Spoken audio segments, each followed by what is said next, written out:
Hello, Paulo Leite here, record collector, and this is part 2 of my visit to Roadrunner Records in Minneapolis, Minnesota. On the previous video, we explored new vinyl and old stock vinyl. On this video, we'll explore used rock on vinyl, and we'll see some great Gatefold editions and more rock bands that disappeared that you should know. Used vinyl starts here. And more gold. Bend Me, Shape Me, 1968 by The American Breed. This was their second album and they were very good. However, they disbanded around 1970 and regrouped under the name Ask Rufus, a name they later simplified to just Rufus. By then, their main vocalist was a lady named Chaka Khan. Oh, Ars Nova, 1968, their first album. They only released 2 albums. They opened for The Doors at Fillmore East in 1968 and disbanded right after that. I love their sound. Very simple and stripped down, but at the same time, incredibly well arranged. The right instruments at the right place. Oh, Circus, 1975 by Argent. Yes, I'll call it this way. I love this one, for $5. This band was put together by Rod Argent, who was the keyboardist of The Zombies. This album deserves to be rediscovered, and you'll find lots of Argent albums here.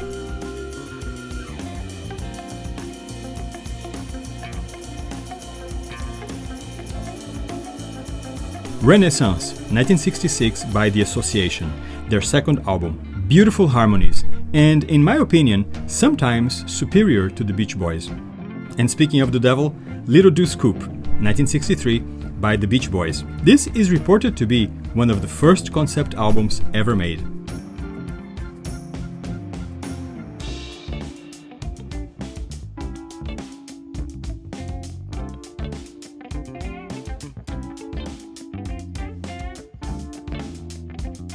You know, I approach used albums with a lot of respect because many of these used to belong to a music lover or a collector who's no longer with us. I love my records, and I know that one day they too will be sold, my collection will be broken apart and bought by other collectors. So whenever I am buying, I always speak silently to those who used to love those albums I am buying.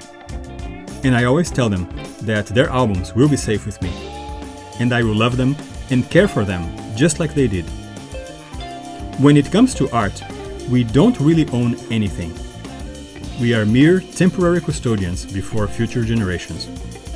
In this sense, a record shop is a place where the past passes something beautiful into the hands of the future.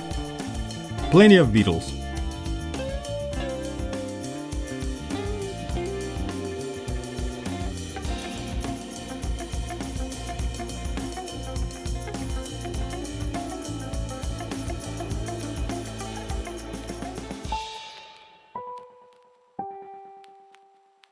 Red Rose Speedway, 1973 by Wings. Now, beyond the fact that this is a great album, this is also fun vinyl. As you open the Gatefold, there is plenty of stuff to enjoy.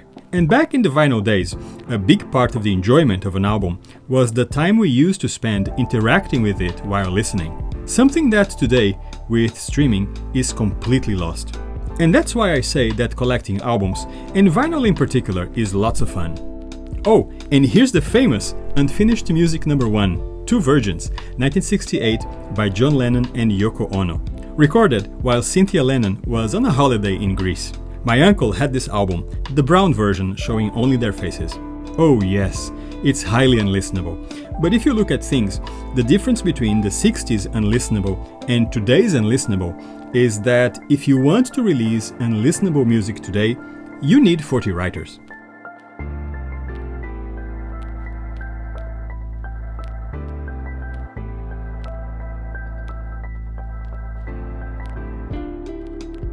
Blood, Sweat and Tears 3, 1970.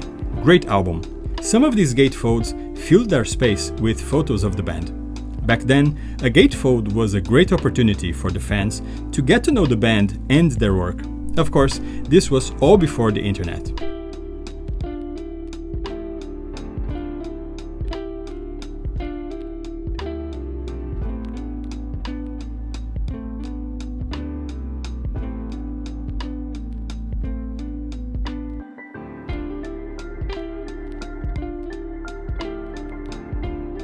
I Could Have Danced All Night, 1968 by Central Nervous System, another band that vanished after only one album, which is a pity because this album is great funk, and they were from Halifax, Nova Scotia. I couldn't believe it. Can you believe it? And here's another one, Cephas, 1980, a beautiful combination of soft rock and folk, in the style of Seals and Crofts, but with a female vocal. Beautiful. And it's so sad that they disappeared after just one album. Roadrunner Records has these amazing albums that are completely forgotten, but beg you for attention.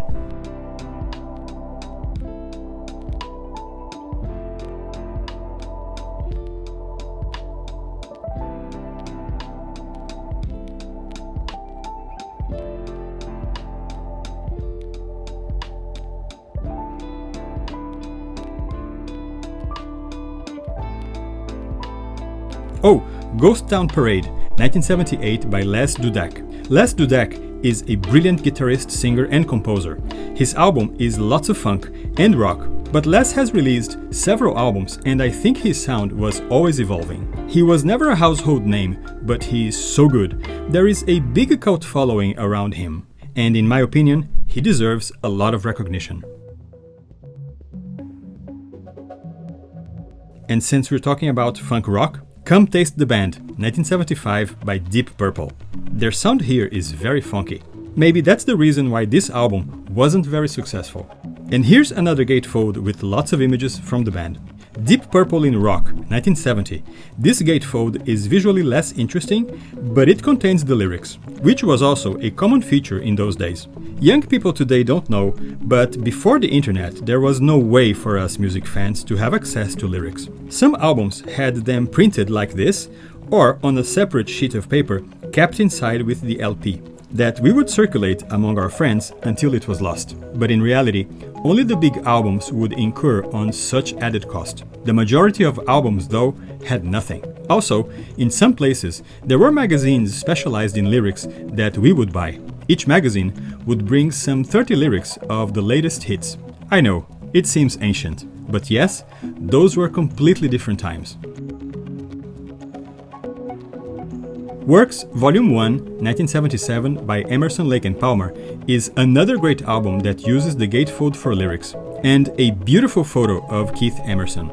But this gatefold has a third folio, which is rare, with large images of the three musicians. One thing that makes Emerson, Lake and Palmer different from any other band is their radical connection to classical music. While many prog rock bands used elements of classical music into their songs, Emerson, Lake and Palmer jumped headfirst into pretty much writing classical music.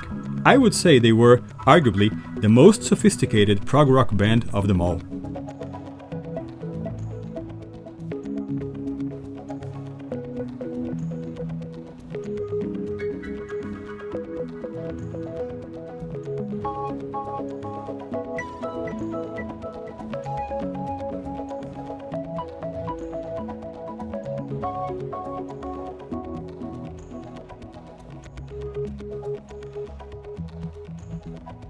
I am surprised by the number of great bands and records I am finding here. Striking It Rich, 1972 by Dan Hicks and his Hot Licks. Now, Dan Hicks was a brilliant songwriter. Not only he had a talent for great melodies, but his lyrics were also filled with humor, irony, and sarcasm. He is kind of forgotten nowadays, which is a huge injustice.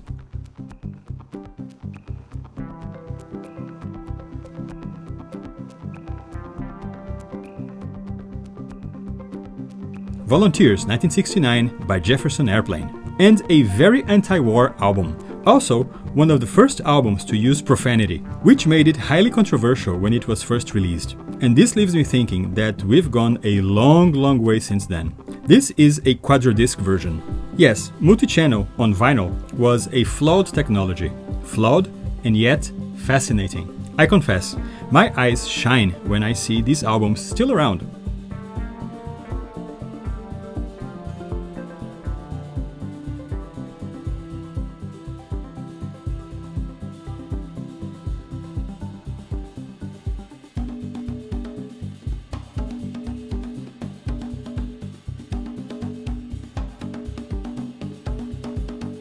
Oh, this is interesting.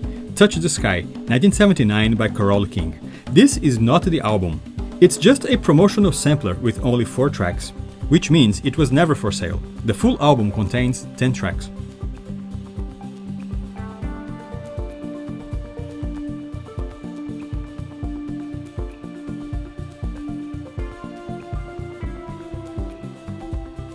Dramo asks, do you ever fear losing your collection? Oh my god, yes!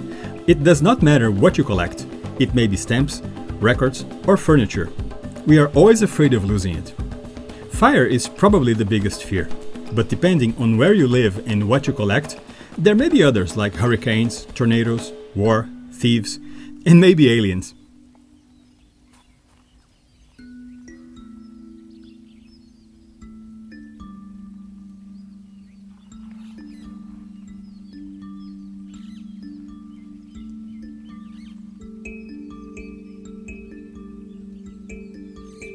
Wonderland, 1983 by Niels Lofgren. Niels is a brilliant multi-instrumentalist and a member of Springsteen's E Street Band.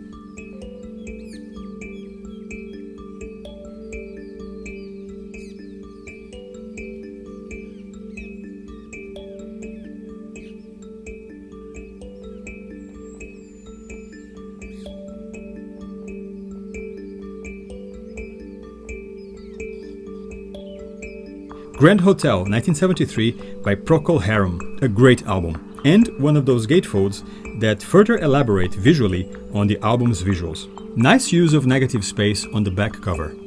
Shady Grove, 1968 by Quicksilver Messenger Service. This is what I enjoy on gatefold albums.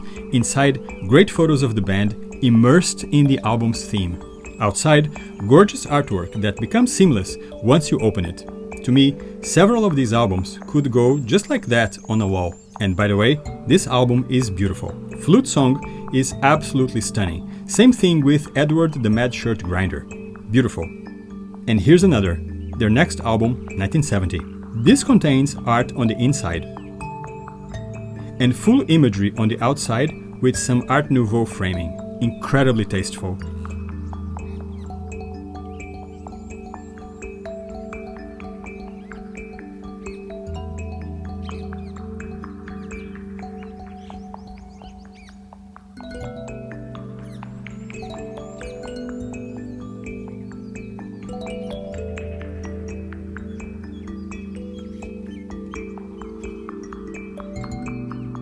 This re-release of 2 albums by Paul Revere and the Raiders expands the cover, and it is a beautiful photo.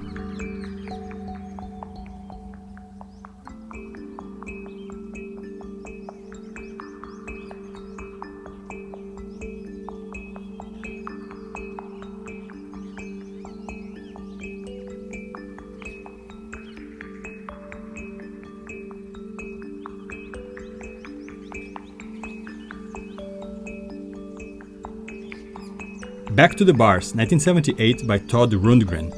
Photos of the band in the interior and a variation of the cover image on the back cover.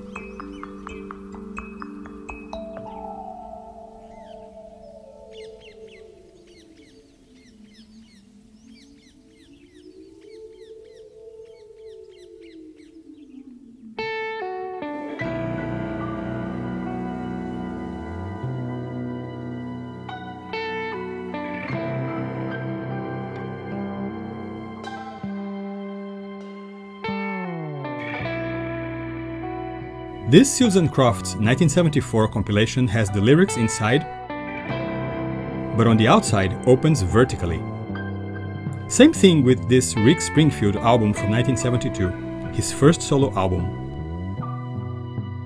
Oh, Little Red Riding Hood 1966 by Sam the Sham and the Pharaohs. I haven't seen them in years.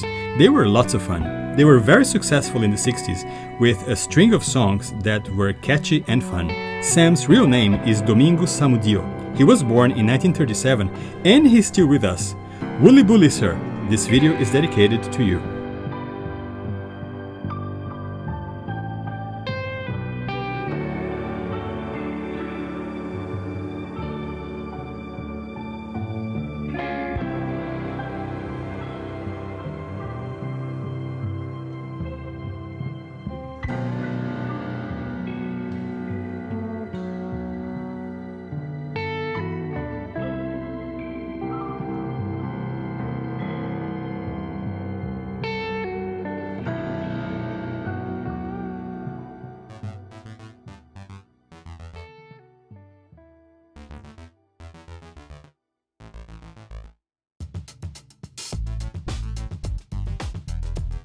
Love, Devotion, Surrender, 1973 by Carlos Santana and Mahavishnu John McLaughlin. This was Carlos Santana's first album outside the Santana band name. Inside, a big photo of the musicians and their guru, Sri Chinmoy. Also great liner notes. Swing of Delight, 1980.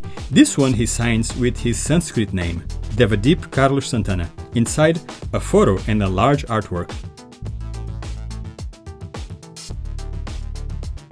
Blue Matter, 1969 by Savoy Brown.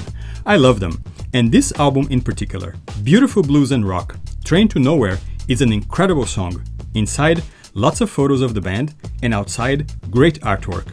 But only the UK versions have the full artwork that's actually a square. This is the American version that zooms in on the artwork so it fits both sides, and looks more spectacular. The artwork is by David Anstey.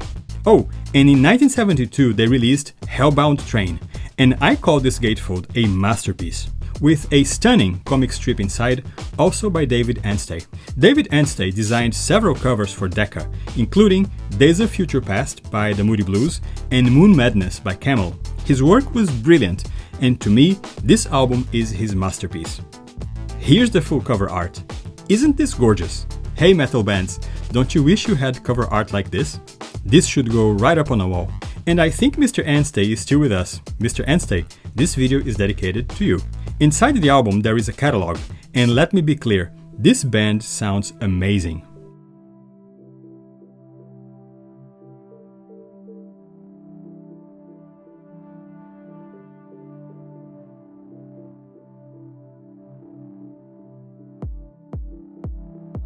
Rescue, 1983, by Clarence Clemons and the Red Bank Rockers. Clemons was the saxophonist of the E Street Band. My Sporting Life, 1973, by John Kay. He was the frontman of Steppenwolf, another beautiful gatefold. This is a gorgeous photo, perfectly in tune with the album. The lyrics are reproduced over the sky.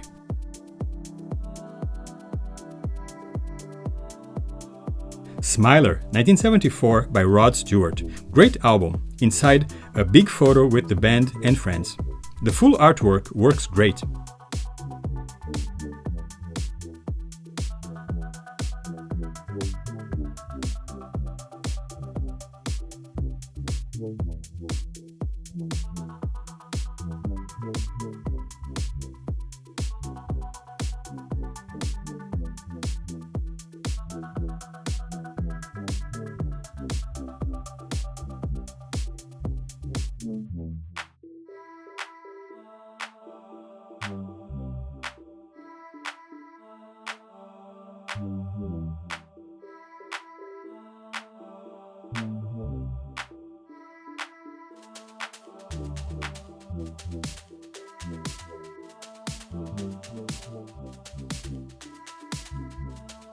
Cricklewood Green, 1970, by 10 Years After.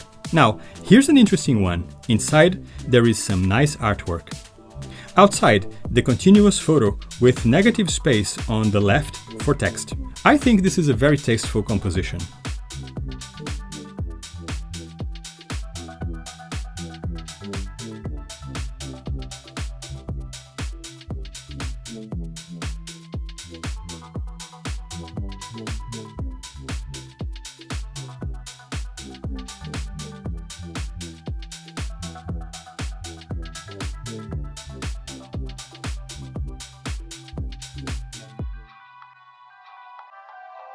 Black Cars, 1984 by Gino Vanelli. Hurts to Be in Love is a great song.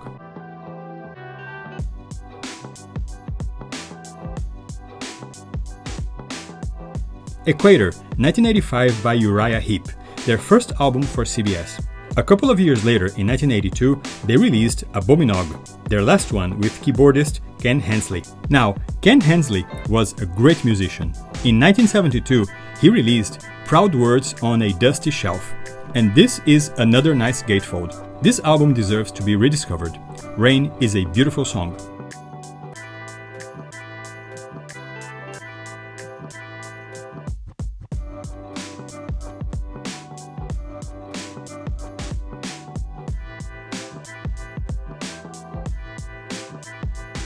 Daltrey, 1973, Roger Daltrey's first solo album, and I think this is a beautifully lit photograph.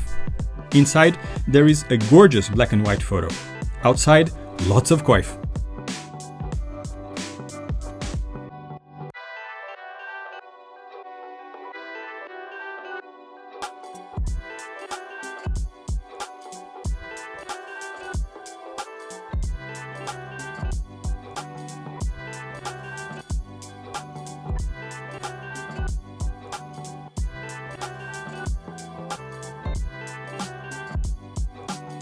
Our Raw Hearts, 2018 by Yob. Inside, beautiful design. Lots of punk, new wave and other genres. This is a great collection.